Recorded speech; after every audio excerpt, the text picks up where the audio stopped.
कलयुग में मनुष्यों को कुछ न कुछ दुख कष्ट जीवन में आते ही रहते हैं और संकटों को टालने में हनुमान जी के समान और कोई देवता नहीं। इसलिए तो उनका नाम पड़ा संकट मोचन। और हनुमान जी के चमत्कार के बारे में चारों तरफ पूरे विश्व में, भारत ही नहीं पूरे विश्व में एक रिकॉर्ड है कि हनुमान जी अपने भक्तों को कभी भी संकट में पड़ने नहीं देते। जो भी उनकी शरण में आ जाता है और जो उनकी सेवा पूजा में लग जाता है। ऐसी ही एक घटना महाराष्ट्र के पुणे ज़िले में हुई थी, जो कि एक सच्ची घटना है।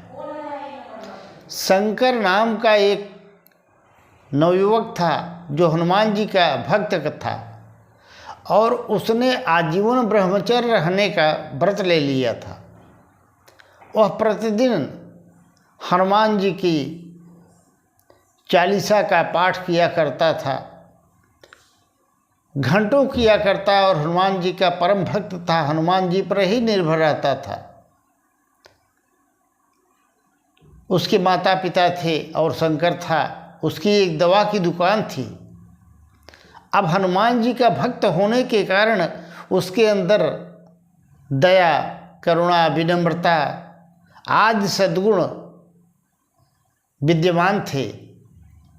दुकान पर जो कोई भी ग्राहक आता, उनके साथ कभी धोखाधड़ी, पैसे के लेन देन में चीटिंग या दवाइयों में किसी प्रकार का हेर फेर कभी वह नहीं करता था और सबका सम्मान करता था। कभी कभी तो दया बस वह जो गरीब लोग आते थे, जिनके पास पैसा नहीं रहता था, उन्हें भी मुफ्त में दवा दे दिया करता था। और हनुमान जी का सदैव सुमिरन करता रहता था। खाली समय में दुकान में भी हनुमान जी का नाम लेता रहता था। काफ़ी दिनों तक इस तरह का सिलसिला चलता रहा। हनुमान जी की कृपा की छाया उसके ऊपर बनी रही। उसके घर के आंगन में ही हनुमान जी की मूर्ति थी। उसकी वो विधिवत साफ सफाई करता, पूजा करता, हनुमान चालीसा का पाठ करता।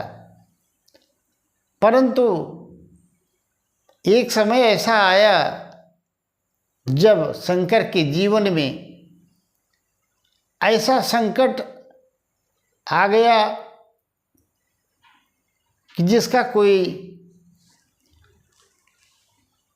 उदाहरण ही नहीं दिया जा सकता। इतनी घोर समस्या आ गई। अब एक बार की बात थी कि उसकी माँ ने उससे कहा कि बेटा, मुझसे काम नहीं होता, मैं बूढ़ी हो गई हूँ और तुम शादी कर लो। अब शंकर ब्रह्मचर्य का व्रत ले रखा था, उसने कुछ नहीं कहा। पर बार बार माता जी का दबाव और रिश्तेदारों का दबाव, इससे तंग आकर के उसे अपना वचन भंग करना पड़ा और उसने शादी के लिए हाँ कर दी। शादी के बाद उसका जीवन ही मानो बदल गया। धीरे धीरे उसका खिंचाव अपनी पत्नी और गृहस्थी में होने लगा। हनुमान जी से धीरे धीरे उसका मन हटने लगा। अब वह कभी कभार हनुमान जी की पूजा करता था और कभी कभी तो हफ्तों मूर्ति के पास जाता भी नहीं था, जिससे मूर्ति पर इतनी धूल और कालिख जम गई थी, काली पड़ गई थी मूर्ति। इधर शंकर के जीवन में भी संकट आने शुरू हो गए।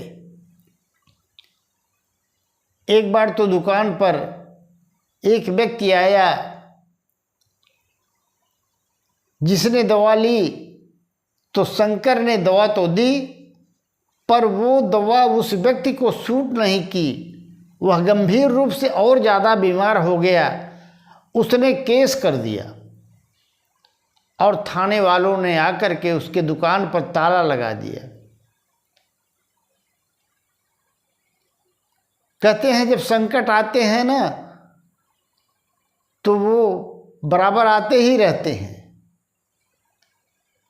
उसके पिताजी बीमार पड़ गए। अब उनकी बीमारी में शंकर के पास जो भी उसके घर पर धन था वो सब उनकी बीमारी में समाप्त हो गया। वह कंगाल सा हो गया। अब ऐसी विकट परिस्थिति में जब वह बिल्कुल परेशान था, उसकी पत्नी भी साथ छोड़ गई, वह अपने मायके चली गई। वह अत्यंत दुखी होकर के एक दिन अपनी माँ की गोद में सर रख कर के बिलख बिलख कर रो रहा था।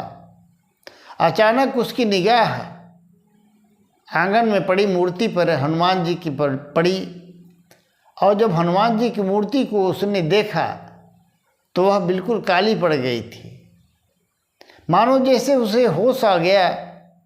शंकर जाकर के मूर्ति को पोंछा, स्नान कराया और पुनः हनुमान चालीसा का पाठ करने लगा। जैसे उसे ध्यान आ गया हो कि उसने कौन सी त्रुटि की, और उसे समझ में आ गया कि शायद भगवान परीक्षा ही ले रहे हैं। अब वह प्रतिदिन पाठ करने लगा हनुमान जी का।